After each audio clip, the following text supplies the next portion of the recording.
So I managed to legitimately unlock the PSR sniper in Battlefield 6, and honestly, this challenge for this game nearly broke me. Now, I completed this challenge in live matches because I feel if you use the community tab for a challenge, why did you spend $70 for the game? The reason it's a challenge is because, well, it's challenging. But anyways, here's how I did it, and here's some of the tips I've learned along the way. Now, for the first portion of the challenge, Deadeye 1, you have to perform 100 headshots with DMRs, and you have to inflict 5,000 damage over 75 meters with DMRs.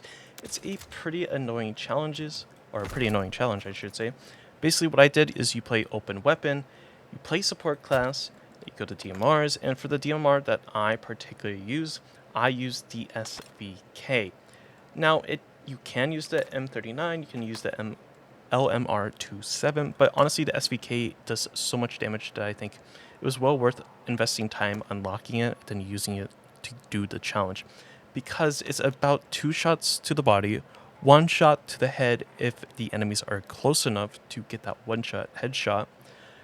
But it is pretty good. My recommendation is once you get a suppressor for it as well. And for whatever reason, a lot of players thought that I didn't do this legit. They were coming to my Twitch chat and asking, how do I have this gun already? Well, then I tell them just to look at the VOD. And if you don't think I did it legit either, you can check out my Twitch channel where I have the full VOD of how I did the challenge. So now let's go ahead and look at the build I use for the SVK. And if you're wondering why the gun is black, it's because of the config I'm using for better FPS. It is completely legit, and you can check out my settings video if you need it.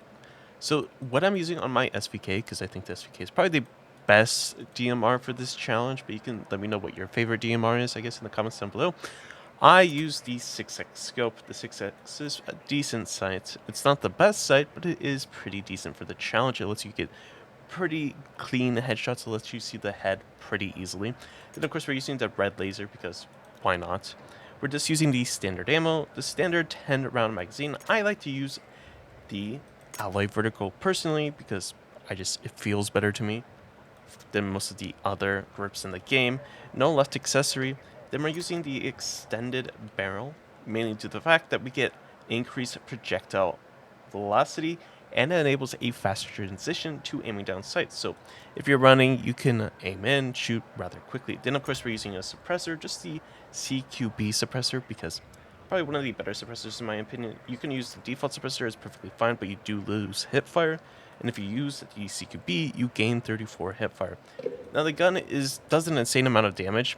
For the most part, you can one-tap headshot from testing up close. Sometimes it doesn't always one-tap headshot, and that's just the nature of this game. But that is the build I used to complete the first challenge.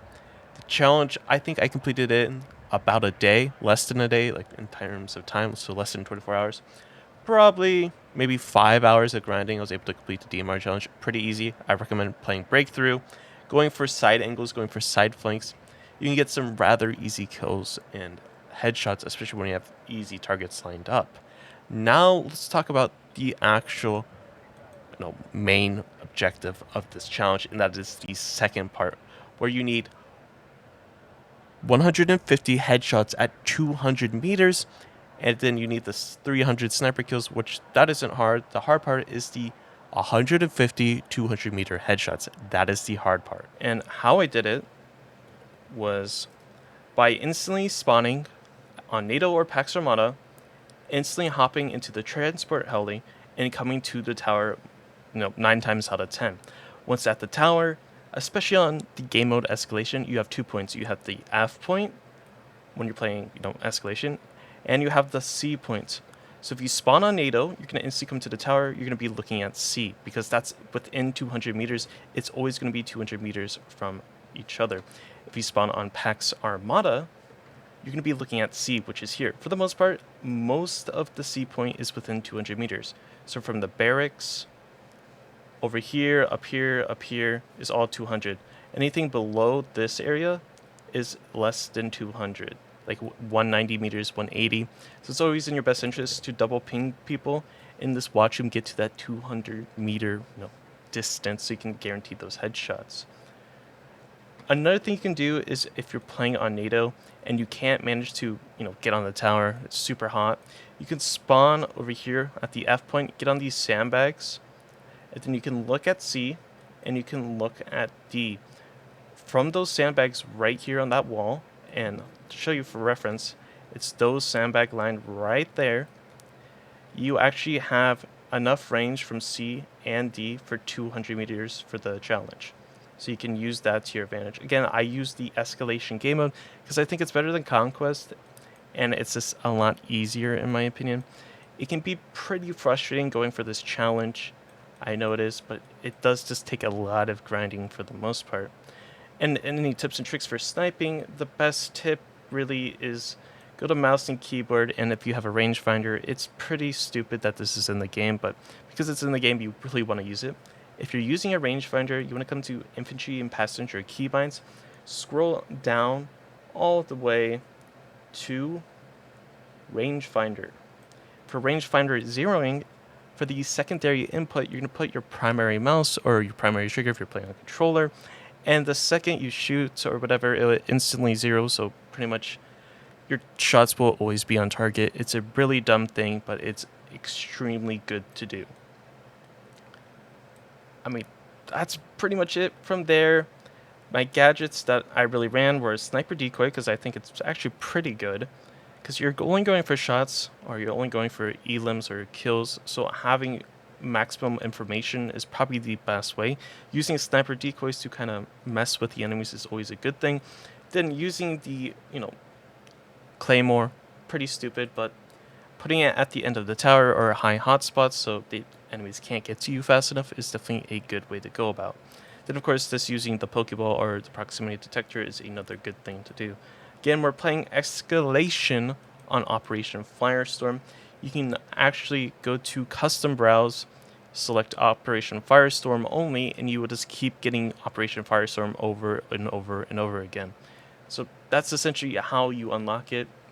It's easier said than done, but the PSR is definitely worth it. And in my personal opinion, if you're using community servers or you're using bot lobbies to farm for the gun, it kind of just doesn't make sense. Why are you spending $70 or $100 for a full price game if you're just going to sit in an XP farm anyways? It kind of eliminates the purpose of buying the game and grinding for the challenges yourself, but that's just my opinion. If you want to do it legit, this is probably the best way to do it. But anyways, producer, show why the PSR is such a fantastic sniper in Battlefield 6 and why you definitely need to do it.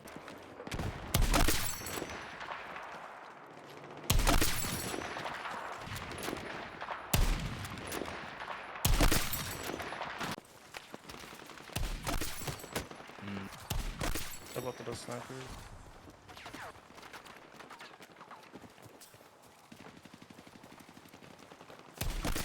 On the rail. Fire sniper.